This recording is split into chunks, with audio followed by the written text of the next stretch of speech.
name's Miranda and today I'm here to review the new book Shipped by Angie Hockman. I think this is a debut. It's definitely a debut romance, if not. So I was super excited to read this book when I first found out about it. A bunch of romance authors that I love were hyping it up, and it was actually described on Goodreads, like the official synopsis, as for fans of the Unhoneymooners and the Hating Game books, which are two novels that I really love in the romance genre. So needless to say, I was super pumped to check this out, and I was super happy that it was actually coming out towards the beginning of the year so I didn't have to wait a huge long time. And yeah, I was just really excited to start it and read it, and was really hoping that it would be a new favorite romance book of mine.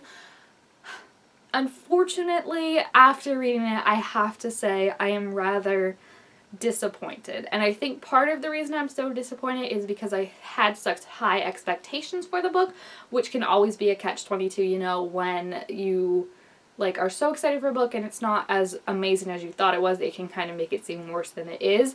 But I would say within like the first 50 pages or so, I was just like, I'm not connecting with this as much as I should. I think part of it is it wasn't quite what I was expecting. I think the synopsis doesn't fully dive deep into what is going, like the background ideas. So for some of that I was a little annoyed. For example, like the main thing that kind of bugged me was her sister ends up going along on the cruise too, and they don't mention that on the back. It just seems like it's like their work cruise, and obviously like having your sister is going to add a new like different dynamic to the thing, because I feel like a lot of times in romance books you have those sibling relationships where like one sibling is just so put together and it's got a great job, super ambitious, focused on work, blah blah blah, and the other one is just like a hot mess.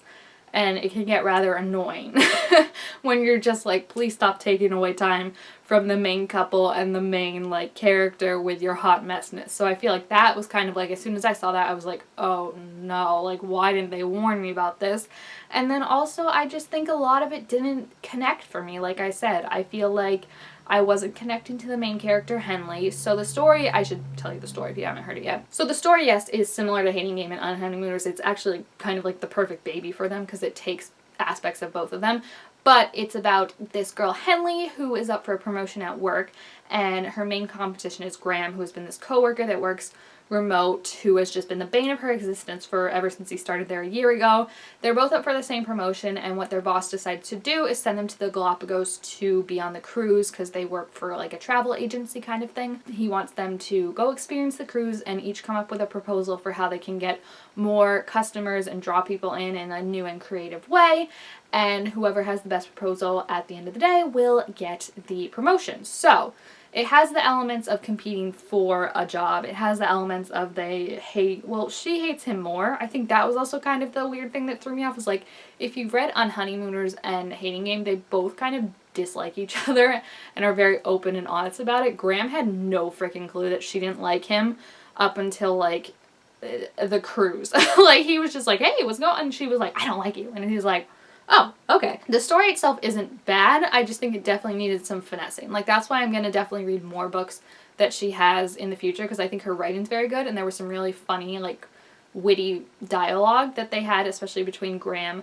and Henley. I just think overall it needed some finessing, I think, yeah. So, first of all, I did not really connect to Henley that much. I think she was made to be like very ambitious and like work oriented, and there's nothing wrong with that. That's actually really great to see, you know, someone so focused on their goals and stuff. But then like she's made to be so ambitious and so like good at her job, but she's such a doormat with like so many people in this. Like she doesn't stand up to her boss, which I get is hard, you know, especially like if you're trying to get a promotion. But then like her sister just shows up and kind of is like blah blah blah, and like she just kind of lets her sister go along with everything. Like she just, it was so like cognitive dissonance where I'm like, this is not like the personality that I just saw 5 minutes ago when you're going off on, like Graham is literally the only one that she would like actually go off on, and I'm like, what is happening right now? So that was just like, I think she had like constantly like the lesson she had to learn was obviously like you can't always be so focused on work at the cost of everything else. But it took her so long to learn that lesson that like she was just not that likable of a character for a while.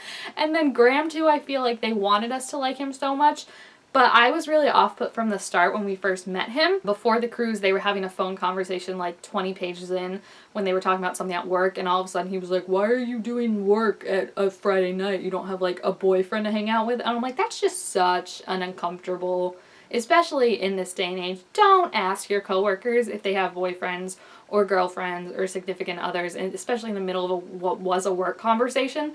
Like, it was just so creepy, and he did a couple things like that where I was just like, I don't like this, but like they were always made out to be like, he's so nice. Like Henley would always be like, he's so nice. Like we'd see him doing all this nice thing, and like, yeah, he was nice. He had like genuinely nice moments, but it's like, if you're always telling me he's nice, then like when I see those weird moments that make me go like, ugh, they stick out more, because I'm like, wait, that's not nice though. And it's almost like, you don't have to continually tell me he's nice. Show me. Like, let actions speak louder than words. And I think what really bugged me and made me uncomfortable was there's this side character on the cruise, Nikolai, I think is how you say his name. You know I'm terrible at pronouncing names. But he is, from the get-go when he meets Henley, super flirty with her and like always wants to hang out with her, always is like up in her face, and she's not reciprocating. Like she's so uncomfortable, and also she's working on this cruise, so like don't flirt with people that are at their job. If they can't leave, which she can't leave, if she can't like leave or like tell you to screw off when you're making her uncomfortable because she's working and she would get fired, that's not a good situation. And I feel like what bugged me about him was he was played off as like a harmless guy and like just someone that came on too strong. And like Henley actually was like, sorry if I led you on or whatever, but like I don't like you that way. And I was like, no, that's just such the wrong message to send, especially like I said in this day and age of like the whole idea of like he means well but he comes on strong. Like, okay, teach him that that's wrong. Like I felt bad that like everyone, I felt not bad actually, I felt upset that like everyone was kind of trying to like almost gaslight Henley that like it's like, oh, like, you know, like he's harmless, but he just, you know, comes on strong, he doesn't really get it. But then like the things he were doing was so uncomfortable and like clearly making her so uncomfortable, and no one stepped in aside from Grammarly to be like, back off. Like that was just like, it bugged me how it was played as like a joke almost, you know, of like, oh, this quirky side character that like just like is looking for love. I didn't like it. I didn't like it one bit, and it made me super, super uncomfortable. So I think that was my main issue with it, because every time, like, it was just such a big part of the story. Every time you thought, like, oh, it's just gonna be a little thing, like, he would pop up again. And it was just so, like, irritating, like I said, like, literally enraging me. And then the last thing is, I think the plot could have been improved upon. There's a lot of time on the cruise, and then there's this thing at the end that happens that's so important and so interesting, actually, that's literally just like the last 20 pages, and I think I would have liked better if maybe the cruise was lesser time and this interesting thing was more time, like they had more time to work on it, because I think it was a really good, there's like good things about like that this book tries to touch upon, like workplace harassment and stuff like that, and it just like skims over it. You know, like it almost quite gets there and then it just wraps it all up super quickly. So you're just like, wait, I actually was interested in that and wanted to see more.